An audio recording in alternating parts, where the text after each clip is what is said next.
NGOs, non-governmental organisations, they do great work all over the world, particularly in the developing world, but in my experience there's only one group of people that the people who work for NGOs distrust more than politicians, and that group, the most distrusted of all, are the people who run big business. The relationship between NGOs and big business over the years has been pretty terrible in countless news stories, and that relationship is the focus of a new study by Professor Paul Palmer of Cass Business School, which has been published in the Journal of Applied Ethics. I asked him to tell me all about it.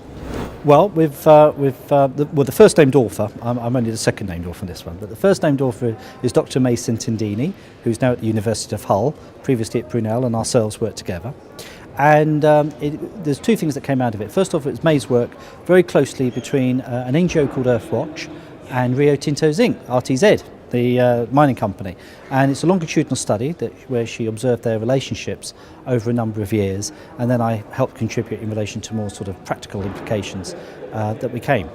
And the first thing to do is that we challenge the assumption that is often made that first off, that they're natural enemies, and secondly, as in NGOs and commercial organisations, and secondly, we also discovered to a certain degree that it's not about sort of bad old companies one side and brilliant good NGOs. It's not David and Goliath type relationships here. So what do I mean by that?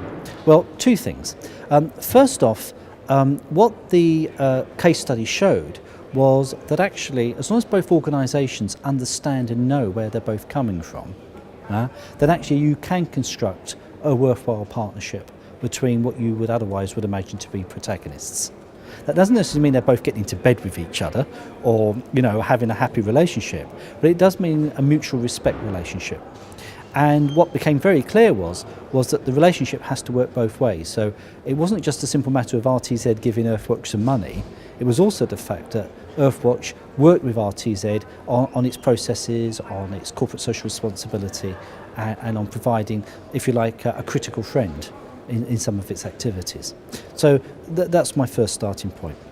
When I said about it's not always just about the David and Goliath relationship, I was also coming from the fact is that people have got to work at this. What became very, very apparent from the case study is that a lot of NGOs just simply naturally assume they're going to get a cheque, and therefore that's fine, and that's all they want. And equally, that's how a lot of companies think. Oh well, we'll give them a cheque, we've done our corporate social responsibility bit, we've written away our conscience, and that's fine. Those are not the basis of a successful relationship. The successful relationship is one where both have got to really work at it. And they've both got to actually, as I said, have a mutual respect for each other, but also recognise where they're complementary, where they might challenge each other, but where synergies can exist. That means that the NGOs equally have got to take a much more realistic expectation of what that relationship with a commercial organisation is going to be. As I said, it's not just about just simply taking a cheque. But the trouble, what we found was that in the research, was that many NGOs just simply saw companies as either enemies to be campaigned against at one extreme, but primarily ones to take a cheque off, and that's where the relationship ended. And to me, that is not the basis equally of a long-term sustainable funding relationship that an NGO could enjoy by working closely with a major company. One whereby, the two together actually work together, and therefore the relationship can be sustained over many years as opposed to over a short period of time. Over the years, I've interviewed a lot of NGOs who've been very suspicious about the whole concept of taking money from a corporation. They've been worried in doing so they'd be effectively giving a company with bad intentions a fig leaf so that it could carry on pretty much acting as it would have done anyway. There is some truth in that, isn't there? Yeah, it's very similar to claims of like greenwashing or some form of, if you like, Dane Gold, bounty money. And I think, but that's the trouble. One of the things that our paper, which is going to be published in the Journal of Business Ethics, identifies, that if we keep to those quite old-fashioned and restricted viewpoints, paradigmic viewpoints, then you cannot progress from any base of a relationship there. Now, it might be that for some NGOs it is totally appropriate, particularly if they're hard-nosed campaigning and they see their integrity. This is not for everybody.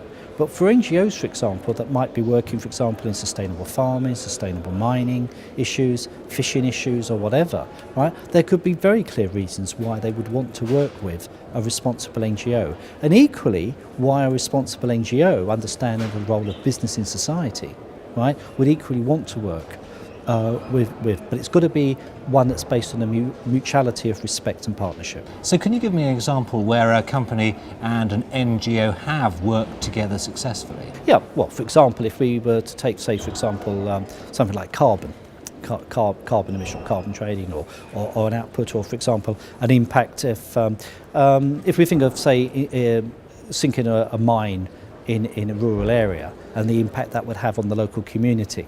You know, a traditional approach would be sink the mine, shoot the local community, you know, so eat shoots and leaves, so as to speak. Is that really sustainable? Is that really a correct model in the 21st century?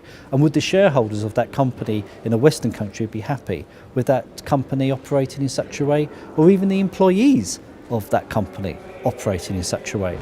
Now, if you're working with an NGO, right, it could be that they actually act as the intermediary, that they become the advocates on behalf maybe of that community, that they understand the impact on that community and how it can work through the mining issues, and equally when that particular extraction or particular project comes to an end, how things can be put back together. So it's about sort of, if you like, them being in one sense in an advocacy role, but also in another sense them being in a role whereby the company is constantly keeping check and making sure that it's satisfying its stakeholders and doing the right thing and not exploiting. You indicate, though, that there is very often a real lack of trust among the members of NGOs for corporations, a big gap between them.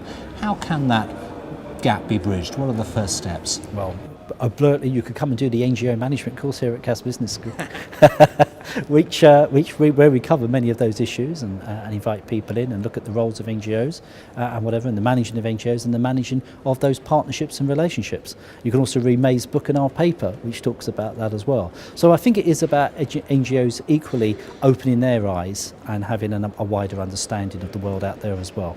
Professor Paul Palmer, thank you very much.